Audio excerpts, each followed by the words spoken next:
Bhavnagar Vallabhipur highway ઉપર નેસડા ગામ નજીક ટ્રિપલ અકસ્માત સર્જાયો હતો।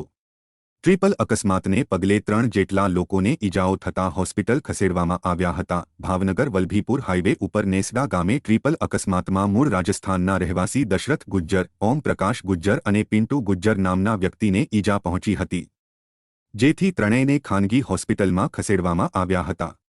જો કે બનાવ બાદ પોલીસે ઘટના સ્થળે પહોંચીને આગળની ધોરણસર કાર્યવાહી હાથ ધરી હતી।